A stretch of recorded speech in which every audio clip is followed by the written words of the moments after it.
Neuschwanstein Castle, the fairytale fortress with a dark secret. He built a castle straight out of a dream, and just days before it was completed, he was found dead under mysterious circumstances in a lonely Bavarian lake. King Ludwig II of Bavaria was called the Fairytale King, but his story ended more like a Gothic tragedy than a bedtime tale. The monument he left behind, Neuschwanstein Castle, stands like something out of fantasy fiction. Perched high on rugged cliffs, wrapped in mist, its white towers piercing the sky, and its silhouette so mesmerizing that Walt Disney used it as inspiration for Sleeping Beauty's castle. Yet behind this breathtaking beauty lies a darker tale. Why did Ludwig spend his fortune building a medieval-style castle in an age of modern warfare? Why was he declared insane without a medical examination? And why, just days after being dethroned, did his lifeless body surface in the waters of Lake Starnberg with no clear cause of death? As we explore Neuschwanstein Castle, we're not just walking into a fairy tale. We're stepping into a legend shrouded in secrets. Neuschwanstein Castle, we must first step into the world of King Ludwig II of Bavaria, a monarch who was as misunderstood as he was visionary. Born in 1845, Ludwig ascended to the Bavarian throne at just 18 years old. From the beginning, he was a king unlike any other. Shy, poetic, and deeply romantic, Ludwig was far more fascinated by art, mythology, and opera than by politics or warfare. He idolized the composer Richard Wagner, and believed in a world where knights, dragons, and ancient German legends could come alive. But Ludwig's world was crumbling. The 19th century was an era of sweeping change across Europe. Monarchies were weakening, democracy was rising, and Bavaria's independence was slowly slipping into the expanding German Empire led by Prussia. Ludwig, alienated from politics and his ministers, sought refuge in solitude and in his imagination.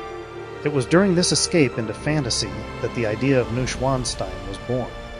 In 1869, construction began on what Ludwig called a temple to friendship for Wagner and a tribute to medieval chivalry.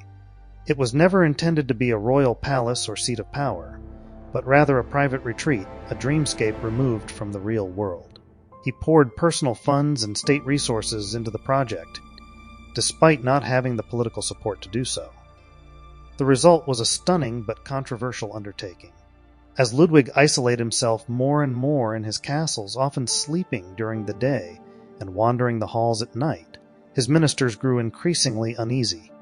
Mounting debts and lavish spending led to whispers of madness. In 1886, without a proper psychiatric evaluation, Ludwig was declared insane by a panel of doctors who never even examined him in person.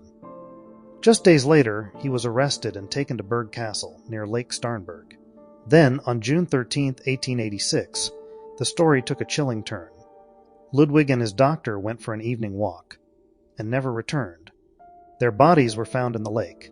Official reports claimed accidental drowning, but no water was found in Ludwig's lungs. To this day, his death remains one of history's most mysterious royal demises. He died at just 40 years old, his greatest dream, Neuschwanstein Castle, still unfinished. Ironically, the very castle that led to his downfall became one of the most famous landmarks in the world, an icon of fantasy, romance, and tragic obsession. As you first glimpse Neuschwanstein Castle rising from the Bavarian Alps, it feels less like a real building, and more like a painting come to life. This is not an ordinary fortress, nor a defensive structure of war.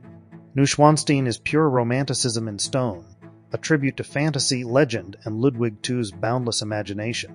Its exterior is a vision of medieval revival, even though it was built in the 19th century. Constructed from white limestone, the castle seems to glow against the forested mountains and blue skies. Towers and turrets soar skyward like spires from a fairy tale. The positioning itself is theatrical, perched on a rugged cliff above the Palat Gorge, with panoramic views of the surrounding valleys and Hohenschwangau Castle, where Ludwig grew up. The architecture fuses different periods and styles, from Romanesque arches to Gothic windows and Byzantine mosaics. But none of it was about historical accuracy. For Ludwig, it was about bringing stories to life. Step inside, and the wonder only deepens. The throne room is the centerpiece, grand, glittering, and entirely devoid of a throne. Built in Byzantine style, with gleaming mosaics, marble columns, and a stunning golden chandelier shaped like a Byzantine crown. The room was meant to reflect Ludwig's belief in the divine right of kings. The absence of the throne itself is symbolic. He never lived to see it placed. Then there is the Singers' Hall, inspired by the Wartburg Castle, a real medieval structure that housed minstrels and poets.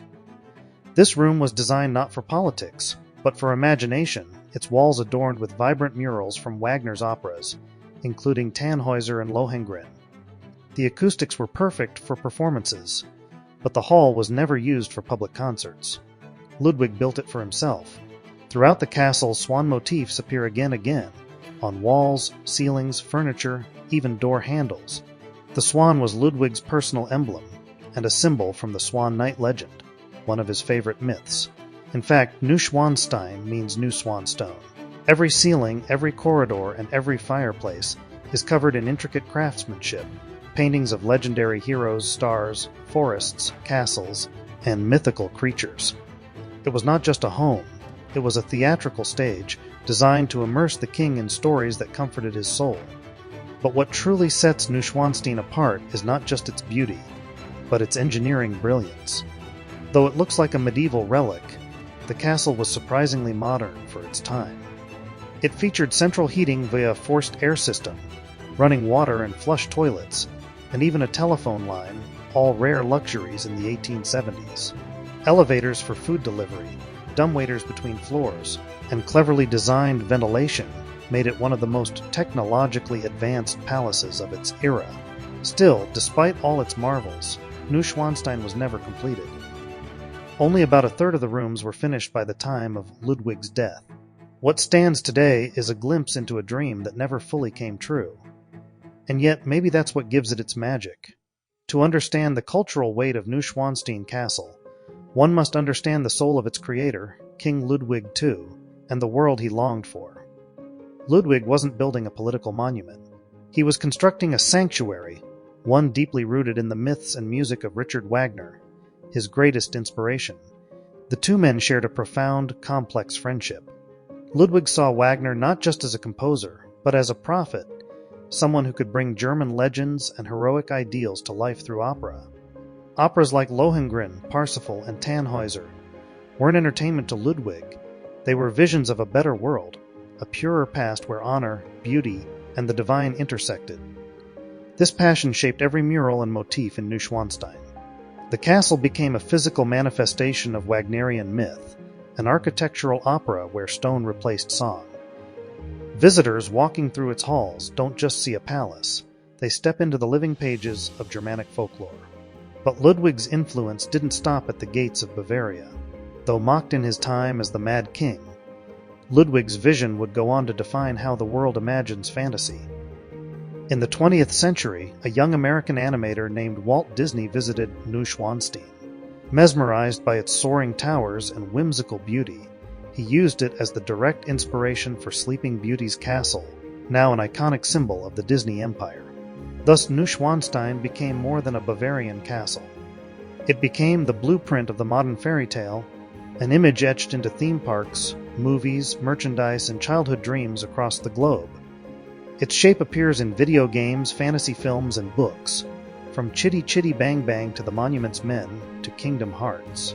Even those who've never heard the name Neuschwanstein know its silhouette. Within Germany, the castle holds an even deeper meaning. It stands as a symbol of the Romantic era's final flourish, a time when art, nature, and emotion reigned over logic and industry. For many Germans, Neuschwanstein is a bittersweet reminder of lost grandeur, of a king who chose beauty over politics, dreams over duty. In a world driven by realism, Ludwig dared to live in fantasy. And though his reign ended in tragedy, his legacy endures in one of the most visited and photographed landmarks on Earth. Neuschwanstein is more than stone and spires. It's an escape, a metaphor, a memory of a time when one man built a kingdom not to rule, but simply to dream. If Neuschwanstein Castle is a fairy tale, then its ending is a mystery drenched in fog.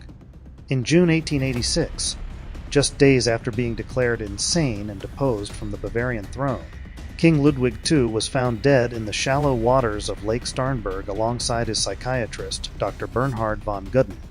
The official cause, accidental drowning. But the facts, they've never quite added up. Ludwig was known to be a strong swimmer. No water was found in his lungs. And his body, when recovered, bore marks that some claimed resembled a violent struggle. Dr. Gooden, too, was found dead, his face reportedly bruised. If it was an accident, why were there signs of force? If it was suicide, why bring the doctor along? Was it a political assassination disguised as an accident? Some believe Ludwig knew too much, or had to be removed to preserve Bavaria's fragile relationship with the German Empire. Others whisper it was a royal cover-up, a silencing of a king who refused to follow orders. But the castle he left behind carries its own share of hidden secrets. Many rooms in Neuschwanstein remain unfinished, their halls ending abruptly, doors leading to nowhere, and staircases that vanish mid-climb. Some say these were the beginnings of secret passageways, intended to allow Ludwig to disappear deeper into the mountain when he wished to escape the world. Others believe the king had plans for entire wings never revealed to his architects, a private theater, a temple, perhaps even a final resting chamber. None were completed. Visitors and caretakers have often spoken of strange phenomena within the castle walls. Footsteps echoing in empty corridors, cold spots in the throne room, the flicker of candlelight when no candles are lit. Some say the king still roams the halls he never got to enjoy in life, his spirit trapped within the very dream he built. Local folklore tells of a white swan seen gliding silently across the lake below the castle during full moons, believed by some to be Ludwig's spirit watching over his creation. In Bavarian legend, swans are messengers between worlds, and for Ludwig, the line between real and myth was always blurred. Even today, historians remain divided. Was Ludwig II truly mad, or was he a misunderstood genius with a passion the world couldn't comprehend? One thing is certain, his death only deepened the mystique of Neuschwanstein. The castle was never meant to be a royal seat. It was a sanctuary for the soul. But now it is also a mausoleum of unanswered questions. Today, over 1.5 million visitors from around the world make the pilgrimage each year to Neuschwanstein Castle, eager to step into a place that looks like it was painted by imagination itself. As you approach the castle, the road winds through dense alpine forests, past crystal-clear streams and steep cliffs. Whether you arrive by horse-drawn carriage, shuttle, or on foot, the first glimpse of those iconic towers rising above the treetops feels like entering a dream. Once inside, guided tours offer a walk through lavish rooms that still echo with King Ludwig's theatrical vision, gleaming chandeliers, murals of ancient legends, and windows that frame panoramic views of the Bavarian Alps. Visitors marvel at the throne room's golden splendor, wander through the Singer's Hall, and pause at intricately decorated bedrooms, all while hearing the tragic tale of the king who designed it all, but barely lived in it. For the best experience, travel during spring or early autumn when the crowds are lighter, and the surrounding forests are at their most colorful, lush greens in spring, fiery reds, and oranges in fall. Just below the castle lies the charming town of Füssen, known for its cobblestone streets, alpine architecture, and traditional Bavarian cuisine. Visitors can also explore the nearby Lake Alpsee, where rowboats glide across mirrored waters and hiking trails offer serene escapes into nature. Perhaps the most breathtaking spot is the Marienbrück, a narrow footbridge suspended high above a gorge, offering the most iconic and Instagrammed view of Neuschwanstein. It's a moment where fantasy becomes real, and where photos feel like postcards from another world. The castle has drawn the admiration of celebrities, royalty, and filmmakers alike. From Walt Disney to Bollywood stars, Neuschwanstein continues to inspire across generations and cultures. Despite its fame, there's a stillness to the place. Even surrounded by tourists, it's not hard to feel Ludwig's presence here, his quiet longing, his dramatic flair, his dream frozen in time. Would you walk through the halls of a castle built by a king who died for his dream? If you could stand face to face with King Ludwig II, what would you ask him? Why did he build this fantasy in the clouds? Was it madness, or was it vision far beyond his time? Neuschwanstein Castle is more than just a monument. It's a mystery carved in stone, a fairy tale with an unfinished ending. And now we want to hear from you. Tell us in the comments, would you ever visit Neuschwanstein Castle? Which part of the story fascinated you the most? If you enjoyed this journey into history, myths, and architecture, don't forget to like, subscribe, and hit the bell icon for more fascinating documentaries from around the world. Your next adventure begins with one click.